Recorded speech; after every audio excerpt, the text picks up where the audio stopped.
Hey everyone, this is Neues Ziel, and I have been pretty absent from my YouTube channel in the past couple of months, but I haven't really had any projects that I was working on, at least not for the moment. There's a kit coming soon that I'll be working on, and before that one arrives, I thought I'd just take the time to do something I've been wanting to do for a while, namely to record a tutorial.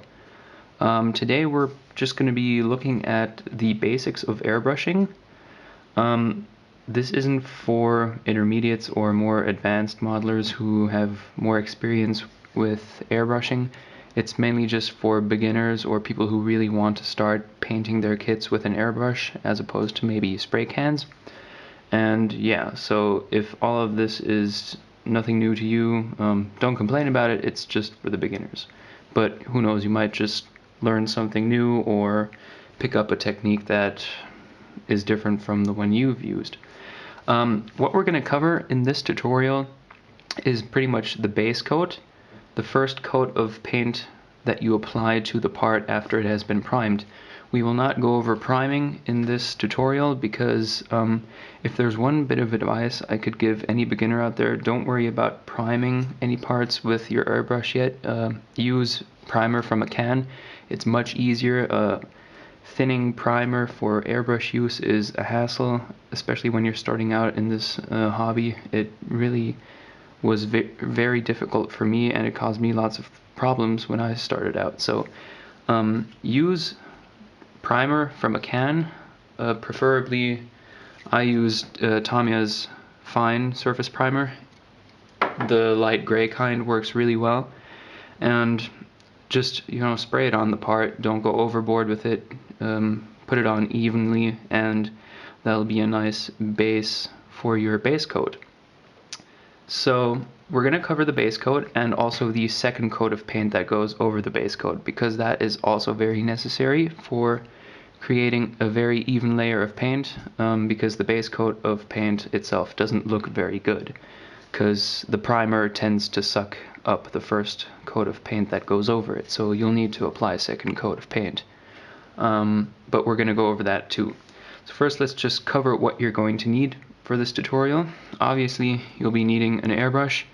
This is my Iwata HPC Plus. It's a very good airbrush, although you can pretty much use any airbrush you want, although I would recommend a dual action airbrush, not a single action. So dual action. If you don't know what that is, just Google it. I don't want to explain it right now.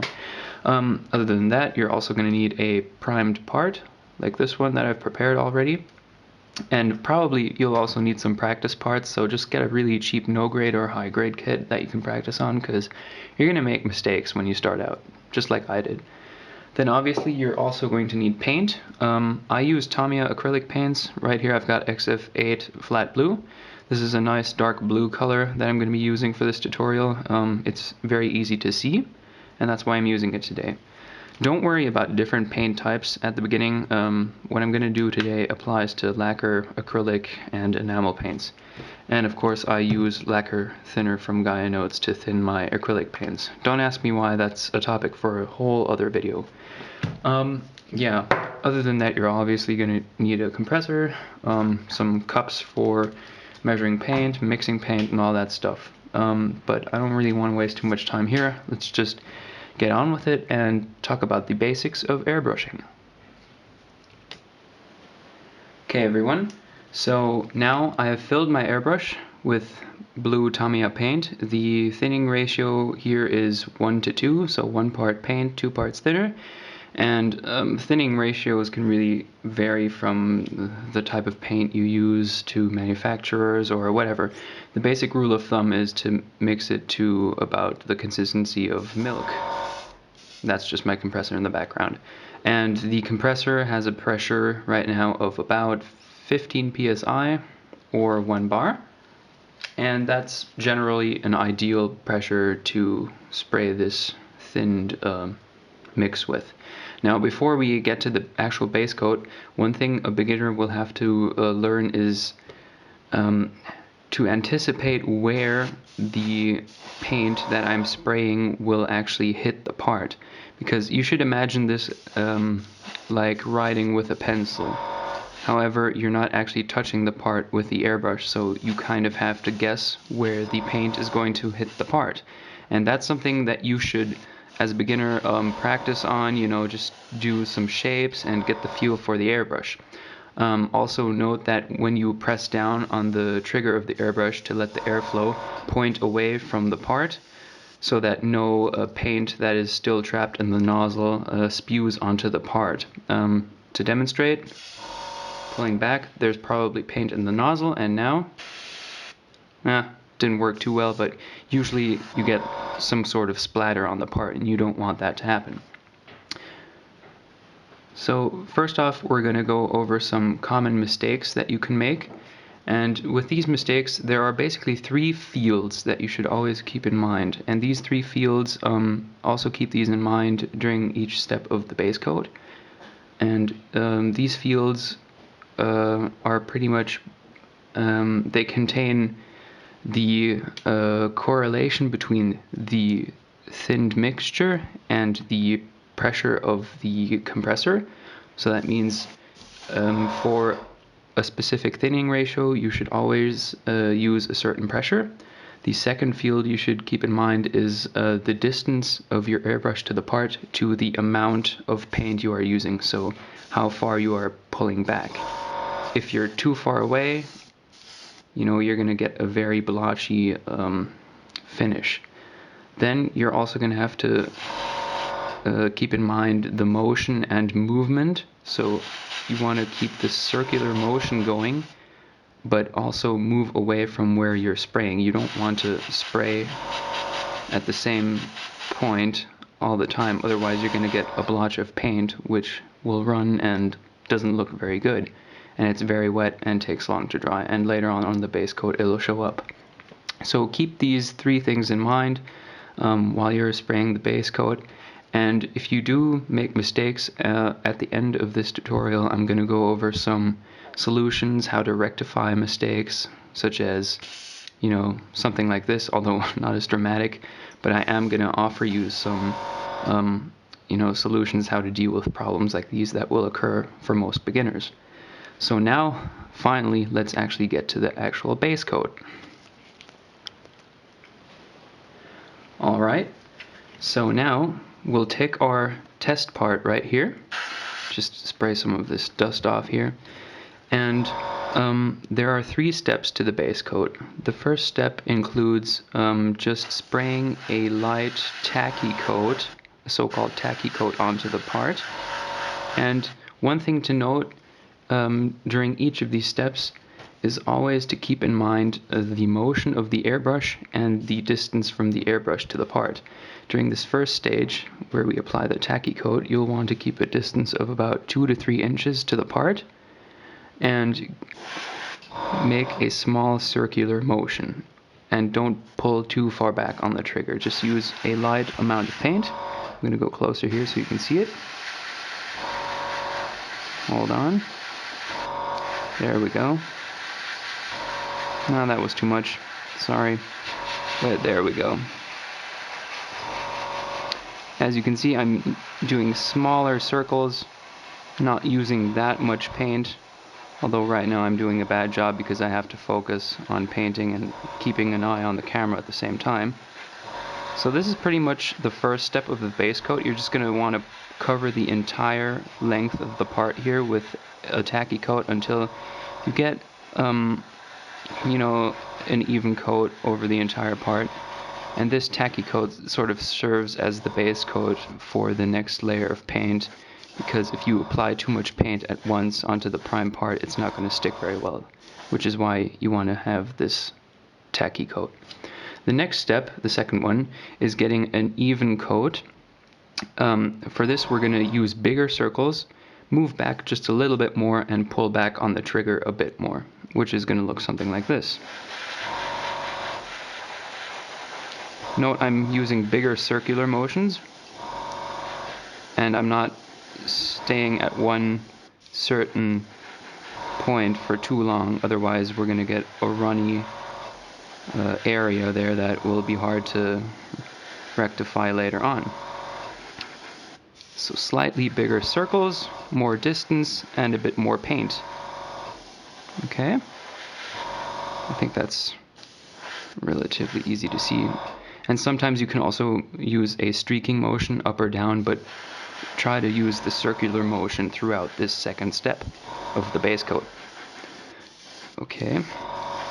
And as I'm already using the streaking motion, this is a good transition to the third step, which is the final pass over the part to assure that the base coat, even though it's not going to look perfect because it's the base coat, get it to look as even as possible. So for this, we're mainly going to use a streaking motion and really big circles. We're going to use the same amount of paint as in the second step, and keep in mind to start spraying away from the part so as to avoid sprinkling little bits of paint onto the part. And you can also, use a little bit more paint, pull back on the trigger, not fully, but just enough until you see that it's getting nice and even. You can do some more circles, but bigger ones, bigger than steps 1 and 2, and more streaks, this time with a lot more paint. And if we hold the part under the light, we can see how even the coat is and see which parts are wet and which ones have already dried. And to get it as even as possible, we'll want everything to dry evenly. So those were the 3 steps of the base coat. Just go over it again until it's nice and even. You're going to want to do this on all 3 sides of this part, or whichever part you're using, it's always going to be different. So that's pretty much the base coat. Usually a part like this with all 3 sides would take me around 2 minutes to spray paint with the airbrush, but due to this tutorial it's taking considerably longer. So we're going to let this dry, and then we're going to go over this part, this base coated part, with a thinner paint mixture, applying a second coat. So we'll just let this dry for now.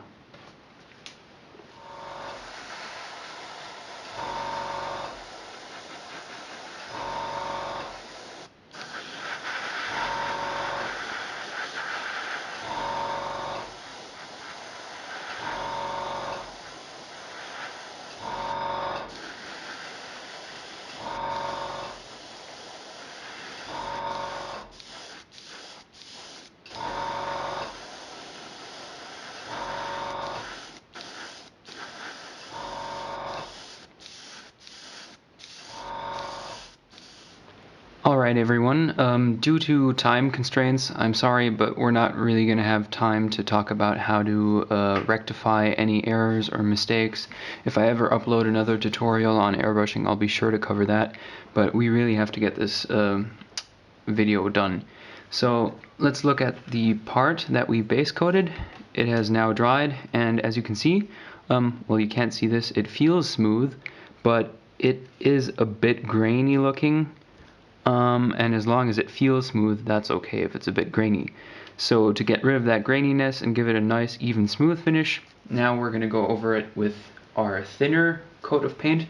I thinned this paint 1 to 3, 1 part paint, 3 parts thinner.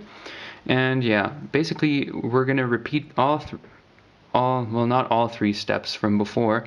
We're going to skip the first step and go right on to the second step, just with more paint, and we're not going to spend as much time on every area of the part.